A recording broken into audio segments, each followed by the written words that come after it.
مدارس پر کیوں تنقید کرتے ہیں تاکہ نئے اعلان مدارس کو کیوں نشانہ بنایا گیا؟ یہ درسگاہیں نہیں رہیں گی، ہوسگاہیں بن جائیں گی۔ یہاں سے یہ سیکولر نظام لے کر پاکستان میں آتے ہیں اور یہاں پر آ کے یہ مخلوط نظام تعلیم کی ایک نئی بنیاد رکھتے ہیں۔ بسم اللہ الرحمن الرحیم۔ السلام علیکم، میرا نام حذیفہ عثمان ہے اور اس وقت میرے ساتھ موجود ہیں مولانا ذوالقرنین صاحب، جو کہ ایبٹ آباد کی مشہور و معروف شخصیت ہیں، کسی تعارف کے محتاج نہیں ہیں۔ آج ان سے ہمارے کچھ ایسے سوالات ہیں جو ہم نے ان سے کرنے ہیں۔ حضرت، سب سے پہلے تو ہم آپ کو مشکور ہیں کہ آپ نے ہمارے لیے وقت نکالا۔ دیکھیے، حالیہ دنوں میں ملاکنڈ یونیورسٹی میں ایک شرمناک کیس سامنے آیا، اس کے بارے میں آپ کے کیا تاثرات ہیں؟ سب سے پہلی گزارش تو یہ ہے کہ عصری تعلیمی ادارے وہ درسگاہیں ہیں جہاں والدین اپنے بچوں کو، اپنی بچیوں کو تعلیم حاصل کرنے کے لیے بھیجتے ہیں۔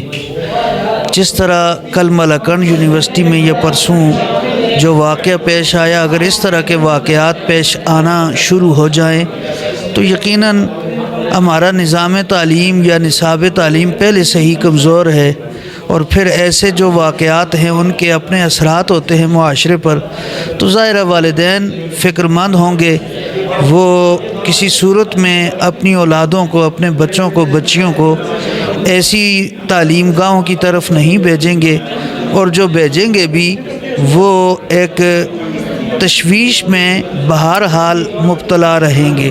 یہ واقعہ کیا تھا؟ اس واقعے کی تھوڑی تشریح کر دیں۔ ہم نے دیکھا ہے کہ ایک لڑکی ہے، بچی ہے، ادھر پڑھتی ہے، پروفیسر اس کے گھر رشتہ لینے جاتا ہے تو اس کے گھر والے انکار کرتے ہیں اور ان کے درمیان ایک جھگڑا شروع ہو جاتا ہے۔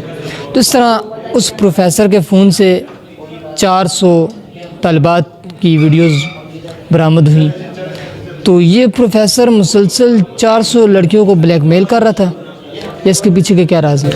دیکھیے، وہ تو جو رشتہ لینے کا معاملہ تھا، خیر پروفیسر صاحب جس منصب پر فائز ہیں وہ ان بچیوں کے روحانی باپ ہیں۔ پہلی بات تو یہ ہے کہ کچھ اخلاقیات ہوتی ہیں، ان اخلاقیات کا تقاضا ہے کہ انہیں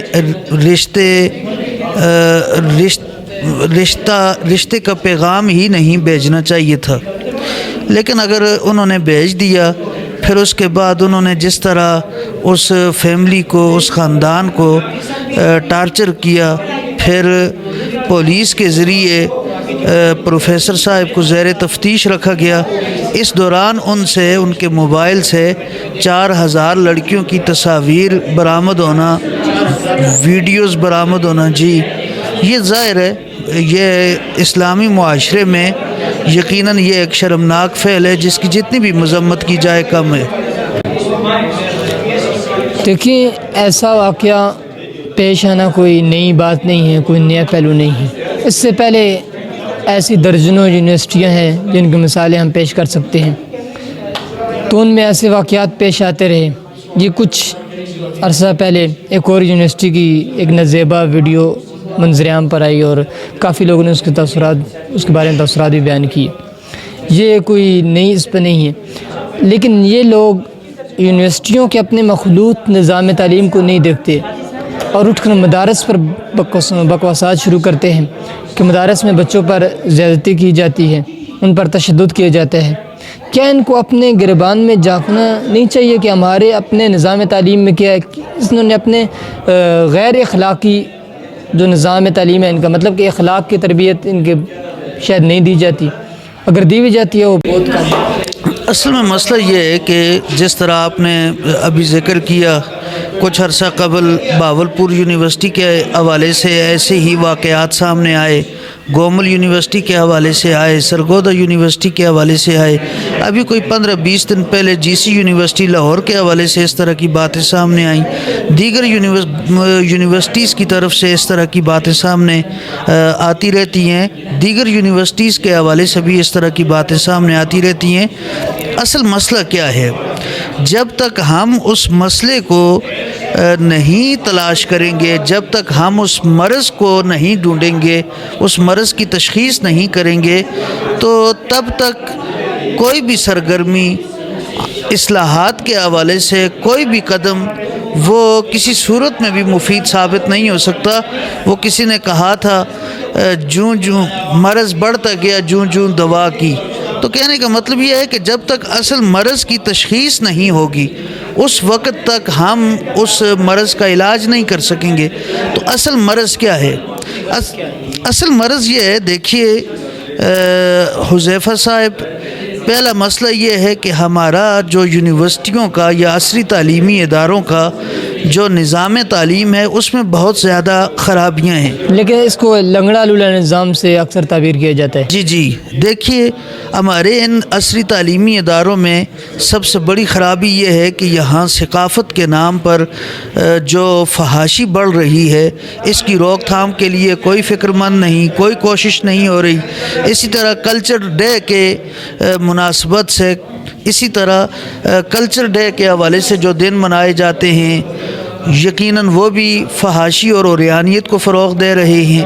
پھر یونیورسٹیز میں یا عصری تعلیمی اداروں میں جو آزادانہ ماحول ہے، مرد و زن کا اختلاط ہے، یہ بھی اس طرح کے واقعات کو جنم دینے میں کردار ادا کرتا ہے۔ پھر اسی طرح جو خواتین کی یونیورسٹیاں ہیں ان میں مردانہ سٹاف ہے، خواتین کی یونیورسٹیز میں مردانہ سٹاف ہونا ہی یہ ایک مسئلہ ہے۔ پھر جو ہمارے عصری تعلیمی اداروں کا جو ہاسٹلز کا نظام ہے وہ بہت ڈھیلا ڈالا نظام ہے، اس کی وجہ سے بھی مسائل پیدا ہوتے ہیں۔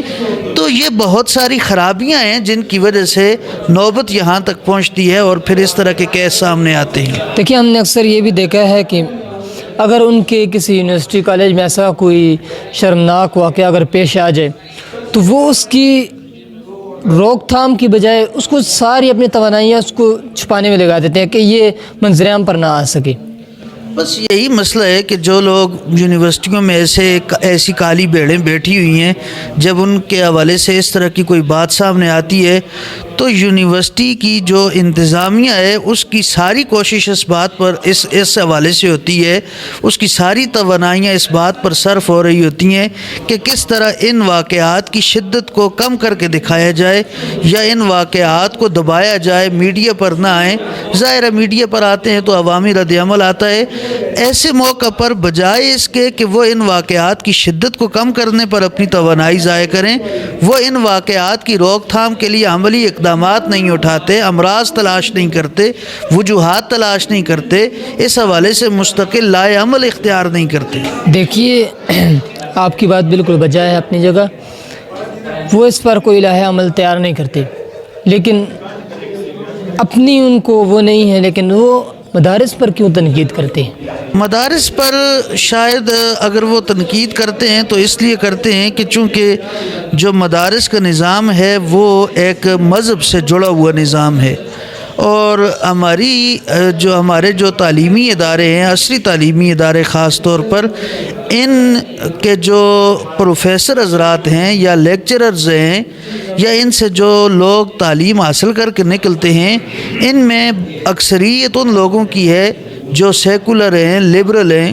تو ظاہر ہے وہ جب مدرسے کے حوالے سے کوئی چھوٹی سی بات سامنے آتی ہے تو وہ جو سیکولر طبقہ ہے ان یونیورسٹیوں سے نکلا ہوا یا لبرل طبقہ ہے تو وہ پھر مدارس کو آڑے ہاتھوں لیتے ہیں۔ اعلیٰ تعلیم یافتہ جو سیکولر یا لبرل طبقہ ہے یہ کیسے تیار ہوتا ہے؟ اس کی بھی ایک وجہ ہے کہ اعلیٰ تعلیم یہ پاکستان میں کم سمجھتے ہیں کہ ہمارے ہاں شاید تعلیم مکمل نہیں ہے، اس لیے کبھی امریکہ کا سفر کر رہے ہوتے ہیں، کبھی برطانیہ کا، تو وہاں سے یہ سیکولر نظام لے کر پاکستان میں آتے ہیں اور یہاں پر آ کے یہ مخلوط نظام تعلیم کی ایک نئی بنیاد رکھتے ہیں۔ تعلیمی اداروں کی انتظامیہ کو کیا کرنا چاہیے؟ ایسا کوئی موقف ان کو اپنے تعلیمی اداروں میں اس کی روک تھام کے لیے ایک مناسب اقدام کرنا چاہیے؟ دیکھیے آپ کا بہت ہی عمدہ سوال ہے، اور یقیناً اس طرح کے سوالات پیدا ہونے چاہیے، اس طرح کے سوالات اٹھانے چاہیے کہ ہماری جو عصری تعلیمی ادارے ہیں ان کو اپنے نظام میں کیا تبدیلی لانی چاہیے۔ تو جیسا کہ میں نے آپ کو بتایا کہ اصل مسائل کیا ہیں، مسائل یہ ہیں ثقافت کے نام پر فحاشی بڑھ رہی ہے، اور اسی طرح کلچر کے نام پر عریانیت بڑھ رہی ہے، آزاد روی بڑھ رہی ہے، مرد و زن کا اختلاط موجود ہے ہمارے تعلیمی اداروں میں، پھر اسی طرح خواتین کی یونیورسٹیز میں یا خواتین کے اداروں میں مردانہ سٹاف ہے۔ خواتین کی یونیورسٹی میں مردانہ سٹاف ہونا خود ایک بہت بڑا مسئلہ ہے۔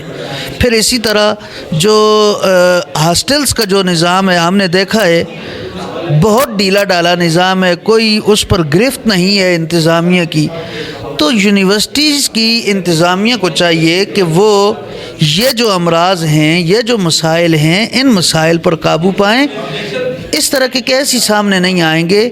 اگر وہ ان مسائل پر قابو پا لیتے ہیں تو ہمارے ملک میں صحت مند نظام تعلیم فروغ پا سکتا ہے، ورنہ یہ جو درسگاہیں، یہ جو یونیورسٹیاں ہیں، یہ درسگاہیں نہیں رہیں گی، ہوسگاہیں بن جائیں گی۔ درسگاہیں نہیں رہیں گی، ہوسگاہیں بن جائیں گی۔ بالکل آپ نے صحیح فرمایا کہ یہ اپنی درسگاہوں کے مکمل نظام تعلیم پر وہ کریں، یہ اپنے نظام تعلیم کو بہتر کرنے کی بجائے مدارس پر تنقید کر رہے ہوتے ہیں، یا کسی اور ایسے، یعنی 9/11 کے بعد آپ نے دیکھا کہ مدارس کو کیسے شدت پسند بنا کر پیش کیا گیا۔ یہ تو ایک امریکہ کی سازش تھی مدارس کو کرنا، کہ 9/11 کے بعد مدارس کو کیوں نشانہ بنایا گیا؟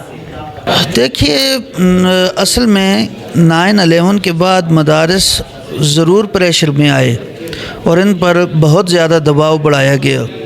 اس کی ایک وجہ جو سامنے آتی ہے وہ وجہ یہ ہے کہ افغانستان پر جب امریکہ نے حملہ کیا تو امریکہ کے اس حملے کے خلاف اور طالبان کی حمایت میں جو سب سے مؤثر اور مضبوط آواز جو اٹھائی گئی وہ دینی مدارس کی طرف سے اور دینی مدارس کی انتظامیہ کی طرف سے اٹھائی گئی۔